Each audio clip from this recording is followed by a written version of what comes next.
మాది కర్ణాటక రాష్ట్రం. మా నాన్నగారు కన్నడ, మా అమ్మగారు తమిళ్. కన్నడ తమిళ్ ఫ్యామిలీలో పుట్టిన వ్యక్తి నేను. మా నాన్నగారు కన్నడ కుటుంబానికి చెందిన వాళ్ళు. భయంకరమైన విగ్రహారాధన, ప్రభుని గురించి తెలియదు వాళ్ళకి, యేసు ప్రభు గురించి తెలియదు వాళ్ళకి. ఇప్పటికీ చాలామంది అమాయకత్వంలోనే సాగిపోతున్నారు. పెద్ద కుటుంబం, మా నాన్నోళ్ళు ఇంచుమించు 20 మంది, 17 మంది అన్నదమ్ముళ్ళు, 3 అక్క చెల్లెలు అంటే పెద్ద ఫ్యామిలీ, చాలా పెద్ద కుటుంబం. మేబీ నేను అనుకుంటున్నా ఆ ఊర్లో సగం మంది బంధువులే ఉంటారు అనుకుంటున్నాను. ఆ ఊర్లో పెద్ద పెద్ద పదవులు ఉన్నారు కుటుంబ సభ్యులు, కానీ ఎవరు యేసు ప్రభు నమ్ముకోలేదు. మరి మా అమ్మగారు మాత్రం కొంచెం, మా అమ్మగారికి యేసు ప్రభు గురించి తెలుసు. ఆమె కూడా వివాహం చేసుకుని మా నాన్నగారి ఇంటికి వెళ్ళిన తర్వాత ఆమె కూడా భక్తి, ప్రార్థన ఇవన్నీ మానేసి వాళ్ళలో కలిసిపోయి, తప్పదు కదండి, ఆడపిల్లలకి అదే సమస్యలు కదా, వాళ్ళతో కలిసిపోయి వాళ్ళ కార్యక్రమాలు నిమగ్నమై జీవిస్తున్న రోజులు అవి. మరి అది ఎవరు చేసిన పాపమో తెలీదు, ఎవరు చేసిన శాపమో తెలియదండి. ఏ పాపం వల్ల ఇచ్చిన శాపమో తెలియదు కానండి. మా ఇంట్లో వరుసగా 6 సంతానంలో ఒకరి తర్వాత ఒకరు చనిపోతూ వస్తున్నారనమాట. అంటే ఒకరు చనిపోతారు, ఆ తర్వాత పుట్టిన బిడ్డకి అంటే ఎవరో చెప్పారంటే మా అమ్మకు, మరి మా నాన్నకి చెప్పారు, కానీ చనిపోయిన బిడ్డ పేరు పెడితే ఆ బిడ్డ బతుకుతుందని చెప్తే మరి అలాగే వాళ్ళు నమ్మారు కాబట్టి అలా జరిగింది. ఒక అక్క చనిపోయారు, ఆ తర్వాత ఇంకొక అక్క పుట్టారు. ఆ చనిపోయిన ఆమె పేరు ఈమెకి పెడితే ఆమె బతికింది. ఆ తర్వాత ఇంకొక అమ్మాయి పుట్టిందండి, ఆ అమ్మాయి కూడా చనిపోయింది. ఆ అమ్మాయి పేరుని ఇంకొక తర్వాత పుట్టిన అమ్మాయికి పెట్టారు. అట్లా వరుసగా 6 చనిపోయారు, 3 ఉన్నారు ఇప్పటికీ. 3 చనిపోయారు, 3 మిగిలారు. ఆ తర్వాత చనిపోయే వరుస ఎవరిదంటే నాదనమాట. నెక్స్ట్ ఇక వరుసగా అంటే ఒకరి తర్వాత ఒకరు పోతారని కన్ఫామ్. అది ఒకరు బతికితే నెక్స్ట్ ఉన్నవాళ్ళు చనిపోతారు. సో నా ముందు ఉన్న అక్క బాగానే ఉన్నారు, ఆమె బాగుందండి. ఆ తర్వాత చనిపోయే వరుస వచ్చి నాది. భయంగానే ఉన్నారండి. అంతలోపు నేను గర్భంలో పడ్డాను. ఆ తర్వాత మా అమ్మ భయపడుతూనే ఉన్నారంట. భయపడినట్లుగానే హాస్పిటల్కి వెళ్తే డాక్టర్లు చెప్పారంట, గర్భంలో ఉన్న శిశువు చనిపోయింది అని చెప్పారంట. అప్పుడు మా అమ్మ కన్నీళ్లతో, ఎవరు చేసిన పాపమో నా జీవితానికి ఎందుకు ఇలా శాపంగా మారుతుంది, వరుసగా ఇలా ఎందుకు జరుగుతుందని మా అమ్మగారు ఆ రోజు యేసు ప్రభు వైపు తిరిగి ఒక చిన్న ప్రార్థన చేస్తారు. అప్పటికే మా అమ్మ లోకంలో కలిసిపోయి కుటుంబం వివాహం చేసుకున్న తర్వాత భర్త అడుగుజాడలో నడుస్తూ ఆ ఆచారాలు, ఆ పద్ధతిలో ఉన్నారు మా అమ్మగారు. ఒక చిన్న ప్రార్థన చేసుకున్నట్టు, యేసు ప్రభువా, మరి ఏ పాపమో నా జీవితానికి శాపంగా మారి పుట్టిన నా బిడ్డలందరినీ పోగొట్టుకుంటున్నాను, ఈ బిడ్డని నువ్వు కాపాడితే ఈ బిడ్డ నీ సేవకు నేను సమర్పిస్తానని మా అమ్మ చిన్న ప్రార్థన చేసుకున్నారంట. ఒక చిన్న ప్రార్థన చేసుకున్నారు. ప్రార్థన చేసుకున్న కొన్ని గంటలు, కొంత సమయం గడిచిన వెంటనే ఆల్రెడీ డాక్టర్లు, నాన్నగారు రైల్వేలో రైల్వేలో డ్రైవర్గా పనిచేస్తారు నాన్నగారు. సో మాకు railway school, railway hospital, railway quarters, మొత్తం రైల్వేలో ఉన్న వాళ్ళు తెలుసు, అదొక ప్రపంచం.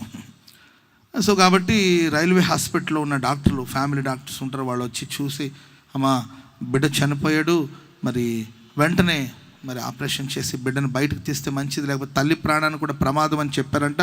అప్పుడు మా అమ్మ ప్రార్థన చేసుకున్న ఒక 1/2 అవర్కి 45 మినిట్స్కి చనిపోయిందని డాక్టర్ చెప్పారు కదండి. ఆ బిడ్డ గర్భంలో మరలా కదలడం ప్రారంభించబడిందంట. ఆమె ఆ తర్వాత నేను పుట్టాను. చిన్నప్పటి నుండి మా అమ్మ నాకు చెప్పేది, నాన్న నువ్వు గర్భంలో ఉన్నప్పుడే చనిపోయి పాతాళానికి వెళ్ళిపోయావు, నువ్వు పాతాళానికి వెళ్ళిపోతే యేసు ప్రభు పేరు చెప్పుకొని నేను పాతాళానికి దిగి వచ్చి నేను మరలా వెనక్కి తీసుకొచ్చానని మా అమ్మ చెప్పేది. హల్లెలూయా, నువ్వు సేవ చేయాలరా అని మా అమ్మగారు ఎప్పుడు చెప్పేది.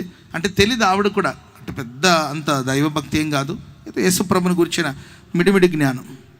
నువ్వు దేవుని సేవ చేయాలనేది, కానీ ఎలా చేయాలి అవన్నీ ఆమెకు పెద్దగా తెలీదు. నన్ను ఒక చర్చికి తీసుకెళ్ళి మా అమ్మగారు బాప్తిజం ఇప్పించారు. మా ఫ్యామిలీ వాళ్ళందరూ కూడా మా నాన్న ఆచారాలు, మా నాన్నగారి పద్ధతులు, అంత ఫ్యామిలీ అంతా అలా ఉండేవాళ్ళు. నన్ను మాత్రం మా అమ్మ, నన్ను మా అక్క, ఒక అక్క ఉంటారు, మా ఇద్దరిని తీసుకెళ్ళి ఒక చర్చిలో మా ఇద్దరికి బాప్తిజాలు ఇప్పించి మా అమ్మ చెప్పేది, వాళ్ళు ఎట్ట పోయినా పర్వాలేదురా, నీవు మాత్రం చర్చికి వెళ్ళి నీవు ఒక దైవ సేవకుడిగా మారాలి, ఒక ఫాదర్గా మారాలి లేవు అని మా అమ్మ చెప్పేది. చిన్నప్పుడు మాకేం తెలుస్తుంది, చిన్న వయసులో తీసుకెళ్ళి అక్కడ ఆ చర్చిలో నాకు అబ్రహాం అని పేరు పెట్టారు. స్తోత్రం చెప్పండి అది గట్టిగా. అబ్రహాం అనే పేరుకి అర్థం ఏంటో కూడా నాకు తెలీదు. అప్పుడు నాకు కొంచెం తెలివి వచ్చిన తర్వాత నేను అడిగాను, అబ్రహాం అంటే ఏంటి, ఎవరు అని అడిగితే, అబ్రహాం అంటే చాలా గొప్పవాడు అంట. ఎవరంటండి? చాలా గొప్పవాడు. ఎక్కడుంటాడు ఆయన అంటే, ఆయన చాలా గొప్పవాడు అంటారా. నీవు అంత గొప్పోడవ్వాలని మా అమ్మ చెప్పేది. ఆ తర్వాత ఆ చర్చిలో ఉన్నవాళ్ళు కూడా నాతో చెప్పేవాడు.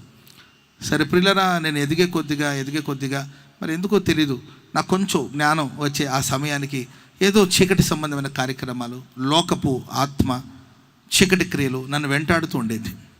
నేను కొంతకాలం మా బంధువుల ఇంట్లో చదువుకున్నాను. ఆ ఇంట్లో ఉన్న బంధువులు అంటే మా అన్నయ్య వాళ్ళ ఫ్యామిలీ, వాళ్ళ కుటుంబాలు ఉండేవాళ్ళు. వాళ్ళు భయంకరమైన కార్యక్రమాలు ఉండేవాళ్ళు. లైవ్లో అవన్నీ చెప్పలేము మేము.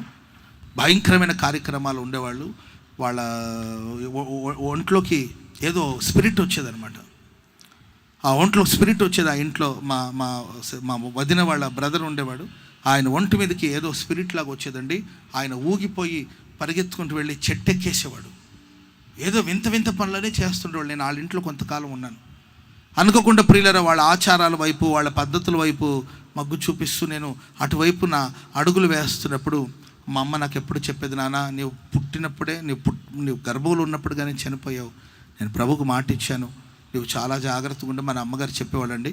నేను ఎదిగే కొద్దిగా చీకటి శక్తులు నన్ను ఆవరించడం, చీకటి శక్తులు నన్ను బలహీనపరచడం, నన్ను నేనే విమర్శించుకోవడం, నన్ను నేనే కృంగదీసుకోవడం, చావాలని అపేక్ష పుట్టడం, చావు కోసం వెతుకుతున్న రోజులు అవి. చావాలని ఎన్నో ప్రయత్నాలు చేసిన సందర్భాలు కూడా ఉన్నాయి. చాలాసార్లు చనిపోవాలని కారణాలే లేవు. ఏదైనా పెద్ద ఆర్థిక సమస్యలా, లేకపోతే ఇంకేదైనా సమస్యలా, ఏంటంటే చిన్న వయసు. ఇంకా నేను అప్పటికి ఇంకా 10th క్లాస్ కూడా రాలేదండి. 8th 9th చదువుతున్న సమయంలో ఏదో ఒకటి చేసుకొని చనిపోవాలని ఒక స్పిరిట్ నన్ను వేధిస్తూ ఉండేది, బలహీనపరుస్తున్న రోజులవి. అలాంటి సమయంలో ప్రేమైన వాళ్ళారా, నాకు పెద్దగా భక్తిలో లోతు తెలీదు. ఆ తర్వాత ఒక దైవ సేవకుని ద్వారా నాకు దేవుని గురించి పరిచయం అయింది. ఆ తర్వాత దైవజనులైన యేసన్న గారు నాకు పరిచయం అయ్యారు. స్తోత్రం చెప్పండి అందరు గట్టిగా. కర్ణాటకలో మా ఊరికి దైవజనులు యేసన్న గారు వచ్చారు. నిజంగా ఆశ్చర్యం. కర్ణాటకలో దావణగిరి అనే ఊరు మా ఊరి పేరు. ఆ ఊరికి దైవజనులు యేసన్న గారు రావడం, వారు ఇలాంటి సభలు ఏర్పాటు చేయడం, ఆ సభలో నేను పాలు పంపులు పొంది ఆ సభలో పరిచర్య చేయడం, ఆ తర్వాత దైవజనులు యేసన్న గారి దగ్గర నేను బాప్తిస్మం పొందడం కూడా జరిగింది. ఆ తర్వాత మందిరానికి వెళుతూ నేను చదువుకుంటున్నప్పుడు ఓ రోజు నాకు ఒక దర్శనం ఇచ్చాడు దేవుడు. ఆ రోజు కూడా దైవజనులు యేసన్న గారు మా ఊర్లోనే ఉన్నారు.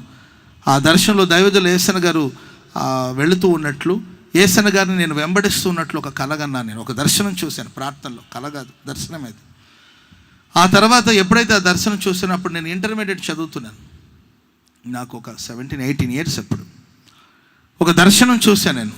ఆ దర్శనం చూసిన వెంటనే మంచి చెడుకు వ్యత్యాసం కూడా తెలియని పరిస్థితులు అవి. ఆ దర్శనం చూసిన వెంటనే నాకు ఏం జరిగిందో తెలియదండి. ప్రార్థన చేసుకున్నాను, దైవజనుల దగ్గరికి వెళ్ళి మాట్లాడాను నేను. అప్పుడు ఆయన అన్నారు, అంటే నాకు అప్పుడు తెలుగు కూడా రాదు, నీ కన్నడ పిల్లోడు కదా నాన్న, అక్కడికి వచ్చి నువ్వేం చేస్తావు అని ఆయన నాకు ఏదో సలహాలు చెప్పారు. నేనేమో ప్రార్థన చేసుకున్నాను. ఆ తర్వాత పట్టు విడవకుండా యేసన్న గారు నేను అడిగాను. అప్పుడు యేసన్న గారు, సరే నాన్న మరి సేవ చేసేది అయితే ఎప్పుడు వస్తావు అన్నారు. రేపే వస్తానన్నాను. చిన్నతనం కాదండి, ఓవరు తెలీదు కదండి.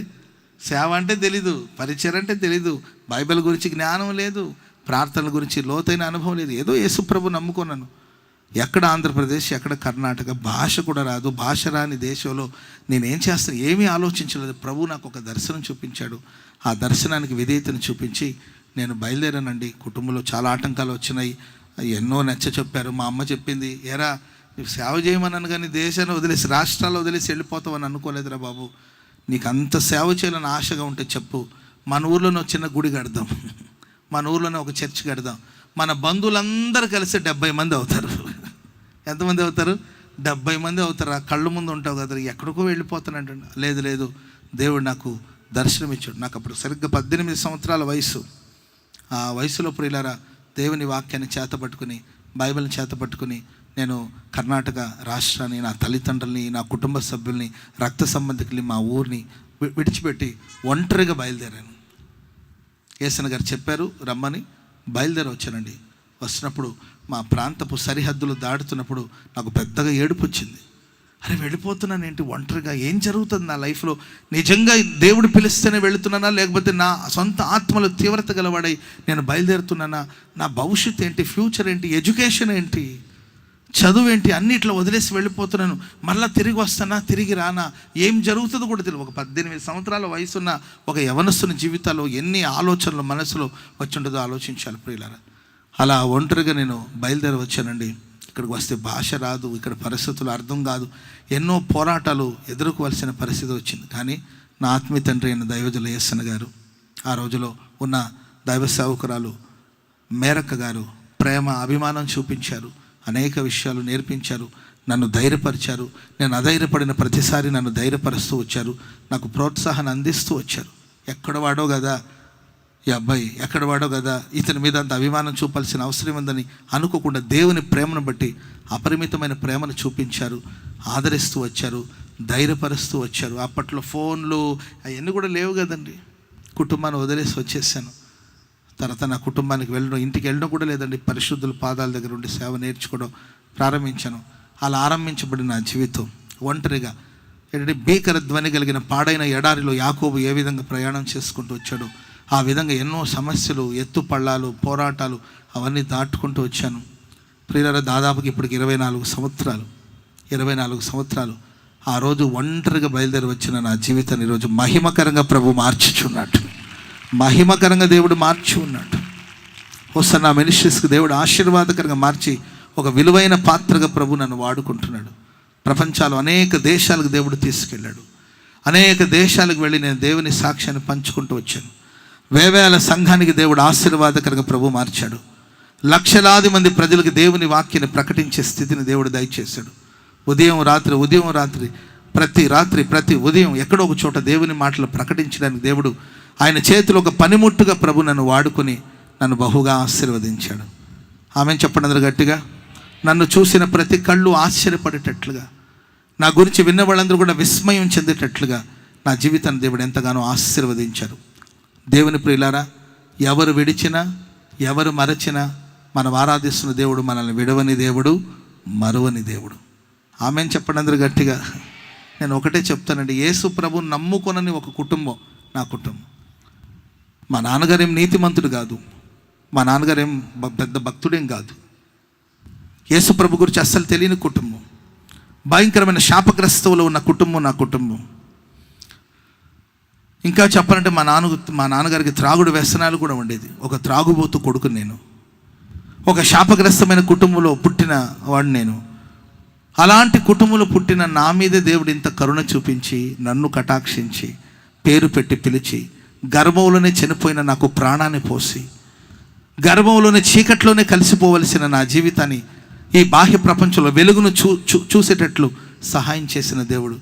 అంతేకాదండి, మరణించాలి చావాలనుకుంటున్న అపేక్షను చంపి, చనిపోవాలనే ఆశల్ని చంపి, బ్రతకాలని బ్రతుకు మీద ఆశను పుట్టించి, నిరాశ నిస్పృహలో నుండి దేవుడు నన్ను వెలుపలకు తీసుకొచ్చి, నేను ఎప్పుడు చెప్తుంటానండి, నేను యేసయ్యని ఏ రోజు వెతకలేదు.